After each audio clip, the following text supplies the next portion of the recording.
Muling sumipa ang presyo ng Brent crude oil sa world market dahil sa tumitinding gera sa Middle East. At sa gitna ng pagmahal ng petrolyo, humirit na ang mga transport groups ng mas malaking ayuda. Nasa frontline ng balita ngayon si Ian Suyu. Sa pool sa videong ito ang pagsabog ng isang bahagi ng Aramco facility sa Riyadh, Saudi Arabia. Ito ang industrial site kung nasaan ang world's largest energy and petroleum companies. Ang South Pars gas field naman ng Iran na siyang pinakamalaking natural gas field sa buong mundo, pinasabog ng Israel.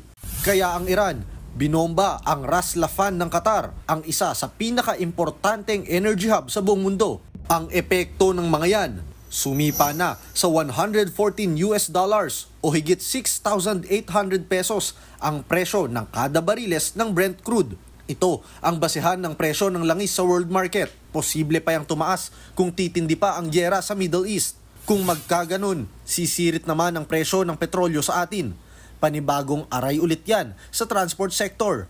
Lalo't wala na rin silang aasahang dagdag kita matapos suspendihin ni Pangulong Bongbong Marcos ang taas pasahe sana sa mga pampublikong sasakyan. Kaya ang hiling nila ngayon, dagdagan na lang daw ang ibibigay sa kanilang ayuda. 10,000 pisong subsidy ang hiling nila para sa mga traditional jeep.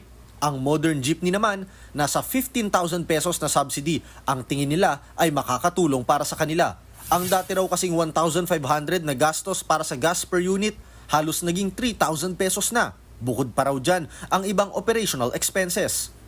Sana huwag naman kaming iparihas kagalang-galang na Pangulo sa tricycle.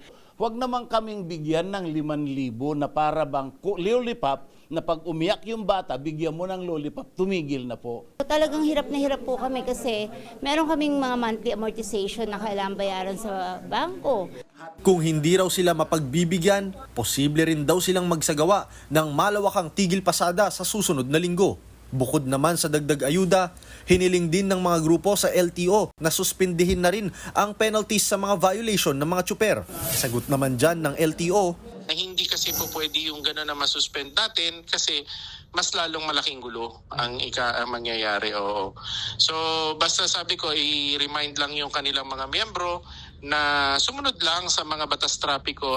Nagbabalita mula sa Frontline, Ian Suyu, News 5. Mga kapatid, Mean Los Baños po, huwag magpahuli sa mga balita at impormasyong dapat ninyong malaman. Para sa mas malawak na balitaan at diskusyon, mag-follow at mag-subscribe na sa social media pages ng News 5.